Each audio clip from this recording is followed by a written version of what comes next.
자, 평범한 비행이 끝났어요. 자, 내릴 때 주변에 앉아있던 사람들한테 수고 많았다. 네, 땡큐. 이야기합니까? 눈 마주칩니까? 주변 사람들한테 Have a nice day 합니까? 잘 안 하죠. 평범한 비행에서는 잘 안 합니다. 그런데 극심한 기상이변이 생겼어요. 승무원들 자리에 앉으세요. 그래서 승무원들도 긴장하고 흔들려요. 막 나도 구토할 것 같아. 막 괴로워. 그런데 너무나 다행히 공항에 도착을 했어요.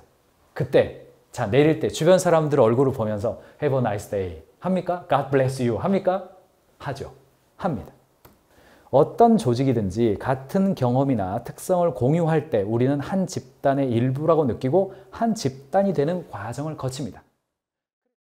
안성재 셰프한테 나도 내 음식 가져가서 평가 한번 받아보고 싶어. 첫 미션에서 보여진 안성재 셰프의 모습은 예상대로 깐깐했다. 안성재 셰프는 자신만의 높은 기준으로 칼같이 참석자들을 평가했다. 동시에 안성재 셰프는 친절했다. 자신이 만족한 음식에는 어떤 부분이 만족스러웠는지 설명해주고 아쉬웠던 음식에는 어떤 부분이 아쉬웠는지 정확하게 짚어주었다. 안성재 셰프의 심사평은 참가자를 향했지만 TV 화면 너머로 보고 있는 시청자들에게도 고스란히 전달되었다. 음식을 만든 사람의 의도를 그토록 궁금해하고 그 의도가 잘 전달되었는지 파악했던 안성재 셰프는 자신의 의도를 명확한 심사평으로 참가자들과 시청자들에게 친절하게 풀어냈다. 경영자가 해야 될 일을 정확하게 안성재가 했단 말이죠. 제가 제 입에 넣었을 때 확실한 전달력이 없으면요, 테크닉이 아닌 것 같아요. 이분의 의도가 너무 궁금해요. 도대체 무슨 의도인지 잘 모르겠어요. 한결같죠. 한결같습니다. 저는 이런 것을 방향해서 이런 방향으로 만든 이의 의도가 제대로 구현이 되었고 그 구현된 결과가 우리가 생각하는 맛의 표준에 의해서 잘 맞는 의도였냐, 이것까지 보는 거죠. 자, 여기 온 사람들은 어느 정도 실력이 검증된 분들이 오셨는데 그렇다면 저의 기준이 맛도이지만 당연히 맛있고 의도된 바가 전해져야 돼요. 그래서 뭘 먹기 전에 이거는 뭡니까? 라고 여쭤보는 것 같아요. 이거는 뭡니까? 이렇게 물어보는 거죠. 그래서 우리가 흑백 요리사를 보면서 치열한 주관성이 작동하는 맛에 대해서 백종원이라고 하는 사람의 어떤 권위, 안성재라고 하는 사람의 권위, 좀 이따도 말씀드리겠습니다만 조직도요, 사람 자체에서 오는 권위라는 게 있습니다.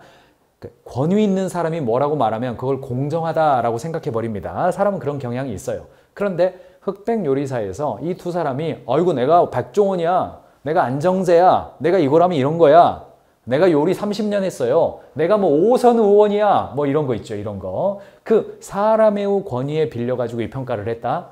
지금처럼요, 다시 이게 회자되지 않을 겁니다. 한순간 유행으로 끝나버릴 거예요. 근데 제가 볼 때는 백종원 선생보다는 이 안성재 셰프가 훨씬 더 기업 현장에서 더 이름을 회자될 가능성이 아주 높습니다. 적용점이 많거든요. 왜 그렇습니까? 기업 현장에서도요, 공정하게 해달라, 이런 이야기가 막 쏟아져 나오고 있습니다. 그래서 이제 공정성이라고 하는 개념도 우리 회사 시스템 만들고 평가의 공정성, 업무의 공정성, 업무 분배의 공정성, 뭐 보상 지급의 공정성, 복지의 공정성, 뭐 굉장히 많은 이야기 나오는데, 예, 저희 경영 컨설팅 회사입니다. 그거 요청하면 해드립니다. 상당한 컨설팅 시장 영역이 바로 공정성 시장입니다. 경영자가 공정하지 못하다는 이야기 스트레스 받고 힘드니까 경영 컨설팅 회사한테 시스템 정비해 주세요, 만드는 거예요. 그래가지고 공정성에 대한 타자와 공정성에 대한 외주화가 일어난다고요. 근데 이제 직원들이 가지고 있는 어떤 방향성이 도덕관념이 하나의 일치가 있다. 그러면 그거 발견해서 이게 옳아요 하면 돼요. 과거에 한 70년 동안은 그게 가능했단 말이죠. 그런데 지금 대한민국 사회도 어때요? 다원화된 사회를 살고 있단 말이죠. 그래서 시스템 정비한다고, 제도를 촘촘하게 만든다고 공정하다라고 말하지 않는다는 이야기입니다. 자, 이게 이제 어떤 이야기인 거냐면, 공정이라고 하는 단어, 공정한 평가를 해달라, 이게 너무너무나 어려운 이야기라는 것을 제가 계속 해드리고 있는 거예요. 답이 지금 있습니까? 답이 없잖아요. 저도 답을 못 해드려요. 자, 정체성 쪽 이야기 한번 해볼까요? 정체성 이야기. 공정함을 찾아가는데, 자, 사람에 의한 공정함, 제도에 의한 공정함, 그리고 정체성에 의한 공정함도 있어요. 자, 평범한 비행이 끝났어요. 서울에서 뉴욕까지, 뉴욕 라과디아 존 F 케네디, 요즘은 존 F 케네디 공항으로 가죠, 대한항공. 존 F 케네디 공항에 도착을 했어요. 자, 한 13시간 비행했습니다. 자, 내릴 때 주변에 앉아있던 사람들한테 수고 많았다. 네, thank you 이야기 합니까? 눈 마주칩니까? 주변 사람들한테 have a nice day 합니까? 잘 안 하죠. 평범한 비행에서는 잘 안 합니다. 그런데 극심한 기상이변이 생겼어요. 저기 알래스카 옆을 지나가는데 비행기가 막 200m, 300m씩 훅훅 떨어져요. 이러다가 이거 내려오겠네. 호흡기 내려오겠네. 뭐 이런 거예요. 한쪽에서는 애 울고 있고 저쪽에서는 어떤 분이 막 비명을 지르고 있고 뭐 승무원들 뭐 열심히 돌아다니다가 승무원들 자리에 앉으세요. 그래 승무원들도 긴장하고 막 X반도죠. 이렇게 탁 하고 막 있어요. 흔들려요. 막 나도 구토할 것 같아. 막 괴로워. 아, 내가 왜 출장을 왔던가. 나는 내 고향에서 살 거야. 막 이런 생각 들어요. 내 인생 여기서 끝난 다음에 우리 아들 어떤가. 우리 아내 어떤가. 막 이런 생각 들어요.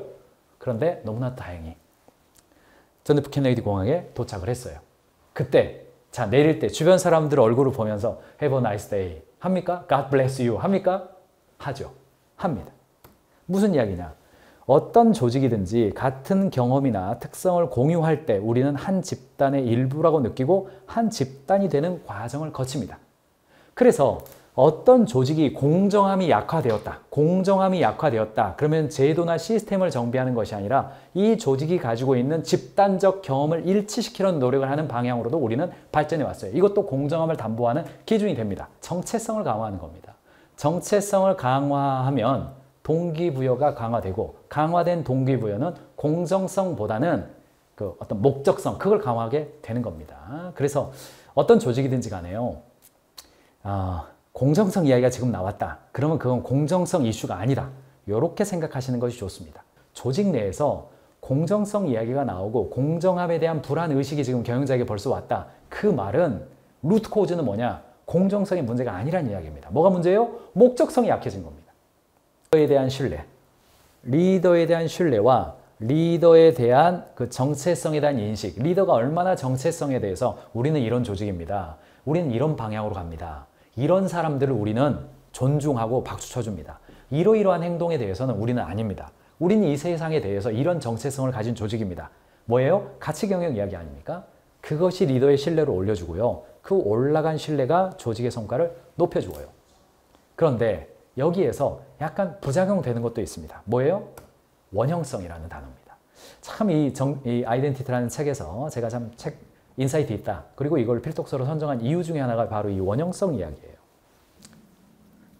자, 어때요? 우리가 어떤 한 회사의 책임자다. 한 국가의 지도자다. 그러면 우리는 어떤 생각을 가지고 있습니까? 전형성이라고 해요. 프로토타입이라는 게 있어요. 전형성이. 대통령은 그래. 사장님은 그래. 팀장은 그래. 뭐 신입사원 이래. 이런 거예요. 그런데 사람들은 보니까 그 집단 구성원들이 생각하는 본질, 즉 어떤 사람이 되고 싶은지에 대해서 잘 포착하는데 그게 뭐냐면 사장은 그래가 중요한 게 아니라 이런 정체성을 가지고 있는 사람들은 이래. 즉 원형성을 생각하는 거예요. 너다움이 아니라 우리다움을 생각했을 때의 리더에 대한 신뢰가 증가한다는 이야기입니다. 정체성을 강조하기 위해서 리더에 대한 신뢰를 증가시키고 원형성을 증가시키기 위해서 미국 대선 주자들 또 우리나라만 어디 가서 어묵 먹고 떡볶이 먹고 하는 거 아닙니다. 시장을 꼭 가야죠. 전통시장 꼭 가가지고 어머 오셨어요. 하나 먹어보세요. 입 벌려주세요. 자 찍습니다. 최대한 천천히 사진 찍으라고. 최대한 천천히. 다음날 조선일보 기사 딱 나오죠. 9시 뉴스 딱 나오죠. 미국도 똑같습니다. 이거 이제 핫도그 먹어요. 이분, 힐러리 클린턴이잖아요. 정말 이건 뭔지 잘 모르겠네요. 이게 뭐 아이스크림 같아 보이는데 여러분 뭐처럼 보이세요? 아이스크림 같아 보이는데 정말 진짜 먹기 싫은데 먹는 듯한 그런 표정. 이분 이름 제가 생각 안 납니다만 이분 요 핫도그 먹고 있습니다. 정말 먹기 싫은데 먹고 이분은 좀 비교적 맛있게 드시네요. 그거 잘못했다가 실패하기도 한다. 이런 이야기를 해주는 겁니다. 어떤 이야기예요? 공정한 리더들인 거죠. 절차의 공정성을 잘 지켜주는 사람들입니다. 리더가 결정을 내리는 방식과 실제 내린 결정 사이에 차이가 있다는 것을 인정하며 추종자들이 이 두 가지 모두에 관심이 많다는 것을 강조해 주는 겁니다. 의사결정이 중립적으로 보일 때, 리더에게 숨은 의도가 없어 보일 때, 리더가 공손하고 정중하게 자기 자신을 대할 때 사람들은 그 결정이 공정하다고 여깁니다. 두 번째, 의사결정을 내릴 때 리더가 사람들을 대하는 방식은 리더가 그들을 어떻게 여기는지, 집단에서 그들이 어떤 지위에 있는지를 보여주어요. 집단에서 느끼는 동질감이 강한 사람들, 즉 정체성이 일관적인 사람들은 집단과 그 안에서 자신의 지위에 많은 노력을 쏟아부은 사람들이 공정하게 대우받는 데 신경을 씁니다. 정체성을 강조하고 우리는 어떤 조직이야? 우리는 사랑으로 일하는 조직이야. 비즈니스를 사랑으로 하는 사람들을 도와서 비즈니스를 경영자들이 사랑으로 경영하게 하고 직원들이 사랑으로 일하면 소비자들에게까지 그 사랑이 전달됩니다. 그래서 이 사회가 서로 불신 사회가 아니라 신뢰롭고 서로 뭔가를 거래하고 물건 사고 팔고 하는 이 행위를 통해서 서로 사랑을 느끼는 거예요. 와, 내 물건 사줘서 고맙다. 야, 이런 물건 팔아줘서 고맙다. 그런 사회가 되는 게 우리가 추구하고 있는 우리의 정체성입니다. 우리 그거 하는 겁니다. 그렇다면 리더가 원형성을 가져야 돼요. 리더가 그렇게 하고 있어야 돼요. 그러면 결국은 그것 자체에 절차적 공정성이 생긴다는 거예요. 사람에 의한 공정성, 제도에 의한 공정성을 넘어서 절차적, 즉 일하는 방식 자체가, 즉 문화적 공정성이 생긴다는 이야기입니다. 그래서 인사고과형 시키는 대로 하세요. 집단적 규정형, 정해진 것을 하세요. 목표 달성형은 개별적 약속을 중요하게 생각하는 겁니다. 그래서 평가의 공정함 이야기를 하고 제가 썸네일을 올려드렸는데 여러분들 마음속에 어떤 이야기를 해줄까?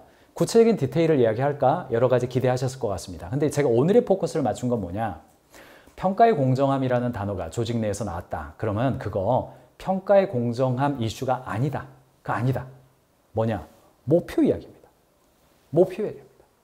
우리가 지금 무엇을 향해서 가고 있으며 왜 우리가 함께 모여 있고 우리가 지금 내년 연말이 되었을 때, 내년 여름 정도가 되었을 때에 어떤 존재가 되어 있을 거냐에 대한 이야기입니다. 그리고 그것을 가능한 집단적으로 하지 마시고 개별적으로 해야 됩니다.